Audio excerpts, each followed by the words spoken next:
Okay, we're back again, and we're looking at James 2. We've set up the use of the definite article. Review that part of the video if you don't remember it. We've also set up the whole idea of favoritism, wealth and poverty versus the crown of life, which is where we just left off, being true wealth. That's a very common theme in the Bible. Wealth that you can see. Do you trust in it, or do you trust in the wealth of the Word? And that's what James is focusing on here. Wealth. All the concepts of profit and wealth are being used in the chapter because he's writing to Jews who were using favoritism. And we saw that back in chapter 1, and now he's going to go into it full force here in chapter 2.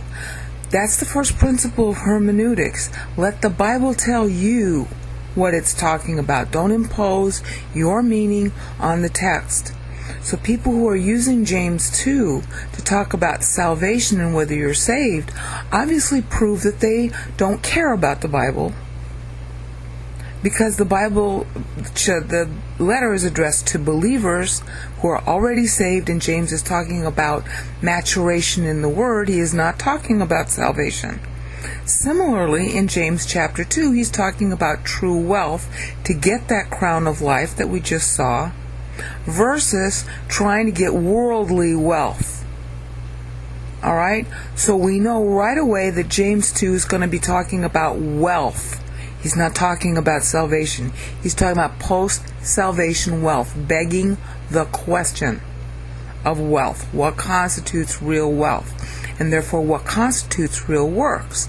Because, see, when they're paying special attention to the guy wearing the fine clothes, they want that guy to give them money. They want him to do works for them. So it's about productivity, it's about wealth, it's about works, it's about where do you put your trust? The trial, the test of having money or not. And each one is a test. It's a test to be poor, it's also a test to be rich. And James is playing with all those ideas here in chapter 2. Has nothing to do with salvation. He's going to draw parallels to salvation, because salvation itself is a kind of wealth. But he's not talking about salvation here. He's talking about the Word works. And now he's going to show the superiority of the profit of the Word over poverty and over wealth. That you can see. The guy wearing the fine clothes. Alright? So now he starts, just like he picks up the thread from chapter 1, was it verse 10? Let's see. Yeah, verse 9.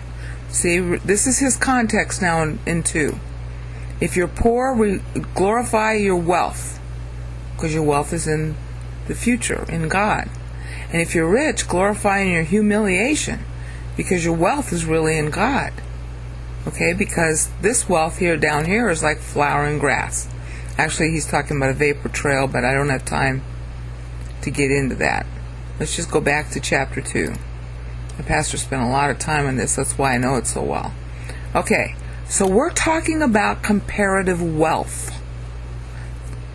versus your poverty, or versus your physical wealth, or versus your physical poverty. That's the theme. And he started it, as we just saw back in James 1, 9, and 10. Because he's talking about the crown of life in verse 12. Alright. So, now he starts his analogy. This is Socratic discourse. It's a Greek method of reasoning. Listen, my beloved brethren, believers. Didn't God choose the poor to be rich in faith and heirs of the kingdom? So he's setting up a parallel. Everybody, rich or poor, is an heir of the kingdom, but the poor are not left out. There's no favoritism. Okay? But you dishonored the poor man. Is it not the rich who oppress you? So why are you giving favoritism to the rich? Okay? Don't the rich blaspheme the name? I mean, rich who are unbelievers, but sometimes believers too. Okay, so he's invoking the law of impersonal love. This goes back to Leviticus 18 and 19, about loving your neighbor as well as yourself. You don't seek revenge. That's called the royal law here in James 2:8, which is upgraded. It's called royal now because Christ is royalty forever. King Kata Melchizedek. Okay, and you'll see that talked about in the later book of Hebrews, which is possibly pointing back to James also. Okay, so then he's saying, don't show partiality, you're committing sin. All right, and then he reminds them, because they're Jewish, of the whole law. Don't fall in even the smallest point of the law. Now, they're not keeping the law to be saved, but they know the law, so he's using that as a point of reference. Okay? In other words, if you're going to show partiality to the rich guy and dishonor the poor guy, you violated the whole law of liberty that he was talking about in chapter 1. All right? And then he's making another little parenthetical parallel. Look, you know you shouldn't commit adultery, so don't commit murder. And it's a kind of murder to treat a poor man badly. All right? And that's what he's going to get into now. So he says, so speak and act as those who are to be judged under the law of liberty. Now, what is the law of liberty? The law of liberty is that mercy triumphs over judgment. You're supposed to be merciful to the poor guy. So if you're not, then the judgment's going to be merciless to you because you showed no mercy to the poor guy. So now he's setting up a parallel to another kind of wealth. What use? Now the word is not use here, and that's where we got to start, because I want you to see he's continuing the profit parallel. All right, Greek. All right, see this word use? There's the Strong's, ophelos. What's good about Strong's is that they do a good transliteration, romanization. Okay, but here's a full lexicon on it.